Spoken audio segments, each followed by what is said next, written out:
Благодарам, господине председавач. И јас би сакал, како и другите колеги, на сите граѓани да им го честитам големиот христијански празник, да им посакам многу среќа, здравје и благосостојба во нивните семејства.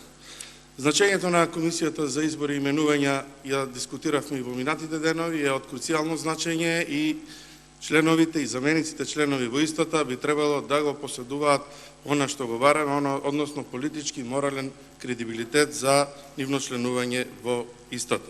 Луѓе кои што учествувале во сквернавањето на институциите и националните символи би требало самите политички партии да не ги делегираат како исти во нив и се надевам на разумност и истото тоа ќе биде решено. Меѓутоа, кај мене се појави една дилема, колега Димков, од една претходна дискусија на еден колега во оваа собраниска сала, каде што спомна дека сите оние кои што ќе ја прифатат програмата на СДСМ ќе бидат дел од неа. Оние кои што нема да ја прифатат, нема да бидат во владата и тоа било кристално чисто и јасно. Меѓутоа, во изминатиот период имавме одредени дебатни емисии на кои што представници на политички партии учествуваа во тие дебатни емисии и ги изјавија следниве работи. Значи, представник од Движењето БЕСА во една дебатна емисија на Алсат телевизија изјави дека не се сложува со ставот на пратеничката КСАПИ, дека тие требало да ја поддржат програмата на СДСМ.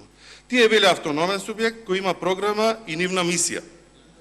Вклучително, следствено на тоа, на иста линија е и представникот од ДУИ, кој што рече зошто ДУИ и другите албански политички субјекти да се соединат околу програмата на СДСМ.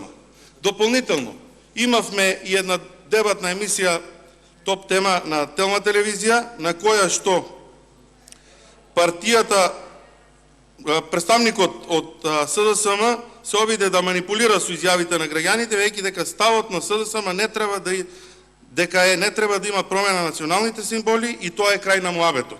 На што представникот од ДУИ реплицираше кратко дека тоа можеби е крај за нив, но не и за ДУИ. На ваквиот одговор доби само одговор добро. Сега тоа добро е тоа што ги тангира граѓаните. Прашањето е: со кого вие ќе правите влада кога одредени политички субјекти, и тоа значајни политички субјекти со нивни представници во парламентот, се против овие ваши изјави? Дали она што сакате да го подметнете, а тоа е платформата на албанските политички партии, е она за што граѓаните на Република Македонија имаат загриженост и секојдневно се на улиците веќе 51 ден. Граѓаните на Република Македонија бараат одговор. Ке се криете уште одреден период, меѓутоа мора да заврши. Граѓаните бараат одговор за химната, знамето, јазикот, грбот.